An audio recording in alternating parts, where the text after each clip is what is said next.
সবাইকে জানাচ্ছি আমার পক্ষ থেকে সালামুন আলাইকুম। আপনাদের সকলের উপর আল্লাহর পক্ষ থেকে শান্তি বর্ষিত হোক। আজকে আলোচনা করব মানুষের মৃত্যুর সময় তার কিভাবে প্রাণ বের করে নেবে ফেরেশতারা। তো আল্লাহর কোরআন অনুযায়ী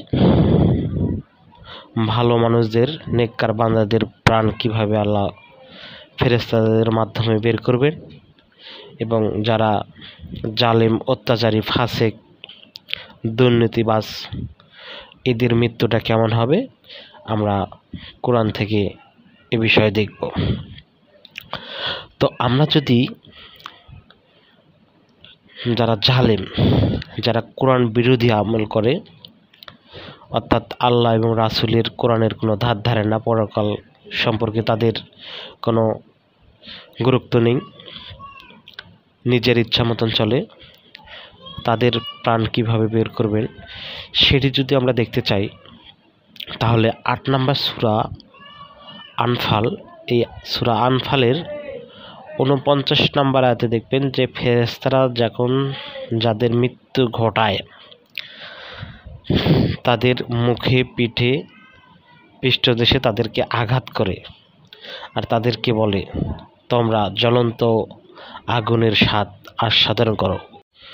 তো আমরা এই আয়াতটিতে দেখলাম কাফেরদের মৃত্যু কিভাবে ফেরেশতারা করবেন। তো একই ধরনের আয়াত যদি আমরা সূরা মুহাম্মদের 27 নম্বর আয়াত দেখি, সেখানে দেখতে পাই আর ফেরেশতারা যখন তাদের মৃত্যু ঘটাবে বা তাদের প্রাণ বের করবেন, তখন তাদেরকে মুখে, পিঠে আঘাত করবে। ঠিক আছে, তাহলে আমরা এই দুটি আয়াতে দেখলাম, আপনারা আয়াতগুলো পড়ে নেবেন। এই দুটি আয়াতে আমরা দেখলাম মানুষদের মুখে, পিঠে আঘাত করবে, এই অবস্থায় তাদের জান কবজ করবেন বা তাদের প্রাণ বের করে নেবেন। তো এটি হচ্ছে দুষ্ট লোক, খারাপ লোক, যারা জালেম, তাদের মৃত্যুর সময় এইভাবেই তাদেরকে প্রাণ বের করে নেবেন। আর এখন যদি আমরা ভালো মানুষ, যারা কোরআন অনুযায়ী, আল্লাহর কোরআন অনুযায়ী জীবনযাপন করেছে, সৎ আমল করেছে, তাদের মৃত্যুটা কেমনভাবে ঘটবে, তো এটি যদি আমরা দেখতে চাই, 16 নম্বর সূরা নাহলের 32 নম্বর আয়াতে আমরা দেখতে পাই ফেরেশতারা তাদের জান এমনভাবে কবজ করবেন, তাদেরকে বলবে, তোমাদের উপর শান্তি বর্ষিত হোক, তোমরা জান্নাতের স্বাদ গ্রহণ করো, কেননা তোমরা পৃথিবীতে ভালো আমল করেছিলে, সৎ আমল করেছিলে, এর বিনিময়ে তোমরা জান্নাতে প্রবেশ করো। তো আমরা বেশি আজকে আলোচনা দীর্ঘ করব না। এই 3টি আয়াতের মাধ্যমে আমরা দেখতে পেলাম যে ভালো লোকের মৃত্যু কিভাবে হবে আর আসলে খারাপ লোকের মৃত্যু কেমন হবে। এই 3টি আয়াতে কিন্তু আমরা স্পষ্ট পরিষ্কার হয়ে গেলাম যে আসলে কেমন হবে। তো আপনি যদি কোরআন অনুযায়ী আমল করেন, আপনার মৃত্যু সূরা নাহলের 32 আয়াত অনুযায়ী হবে। আর যদি আপনি জালেম হন, ফাসেক হন, তাহলে আপনার মৃত্যু হবে সূরা আনফালের 50 নম্বর আয়াত অনুযায়ী আর সূরা মুহাম্মদের 27 নম্বর আয়াত অনুযায়ী। তো এখন আপনি কি করবেন? আপনি জালেম হবেন নাকি পৃথিবীতে আপনি মুসলিম হবেন, ইমানদার হবেন, সেটি আপনার নিজের একান্ত ব্যাপার, ব্যক্তিগত ব্যাপার। এর জন্য আপনাকে আল্লাহ স্বাধীন করে দিয়েছে। আপনার ইচ্ছা হলে আপনি ইমান আনতেও পারেন, অস্বীকার করতে পারেন। সূরা কাহাফ, এই সূরা কাহাফের 29 নম্বর আয়াতে আল্লাহ তার রাসূলকে, বিশ্ববাসীকে ঘোষণা দিতে বলছেন যে, বলে দিন, সত্য তোমার পালনকর্তার পক্ষ থেকে আগত, অতএব যার ইচ্ছা সে মানুক আর যার ইচ্ছা সে অস্বীকার করুক। তো আপনার ইচ্ছা হলে আপনি ইমান আনতেও পারেন, অস্বীকার করতে পারেন, তাতে কোনো সমস্যা নেই। মুসলিমদের আল্লাহর পক্ষ থেকে আপনাকে এর জন্য আপনাকে স্বাধীন করে দিয়েছে। আপনার ইচ্ছা হলে আপনি মানতে পারেন, অস্বীকার করতে পারেন, কিন্তু আপনাকে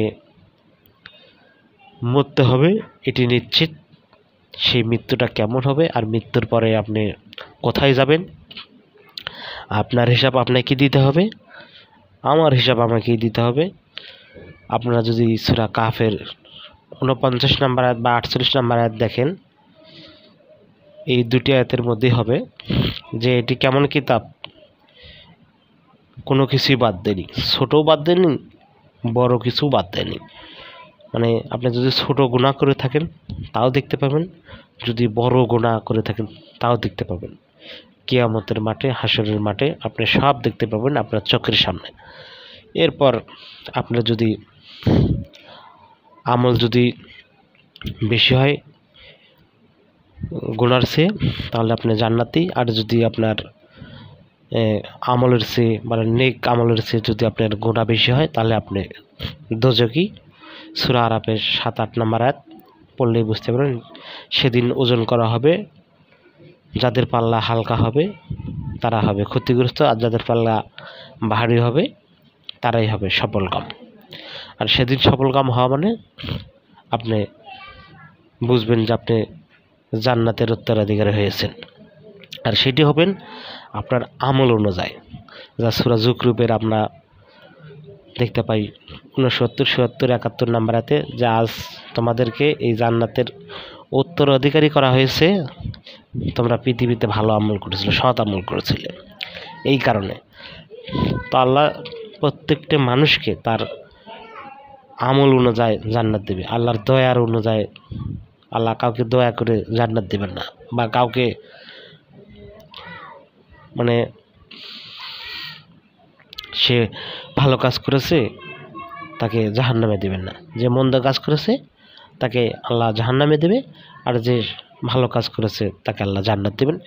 এই আয়াতগুলোর মধ্যে আমরা এটি দেখতে পাই। তো এখন আপনি ভালো মানুষ হলে আপনার জান্নাত মৃত্যুর সময় কনফার্ম হয়ে যাবে, আর যদি আপনি মন্দ লোক হন তাহলে আপনার মৃত্যুর সময় আপনি বুঝতে পারবেন যে আপনি আসলে দোজখী না জান্নাতি।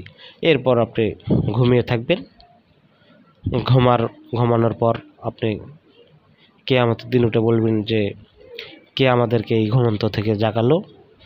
দয়াময় আল্লাহ এবং রাসূল কিন্তু সত্য বলেছিল। সূরা ইয়াসিনের আমরা যদি 49, 50, 51 নম্বর 52 নম্বর আয়াত পড়ি, সেখানেই আমরা দেখতে পাই এগুলো। তারপর আল্লাহ বলতেছেন আজ তোমাদের প্রতি কোনো জুলুম করা হবে না, তোমরা যা করেছিলে শুধুমাত্র তারই প্রতিদান দেওয়া হবে। তো এই আয়াতগুলো থেকে আমরা স্পষ্ট হয়ে গেলাম যে মানুষের মৃত্যুর সময় কেমন হবে, তারপর আসলে মানুষ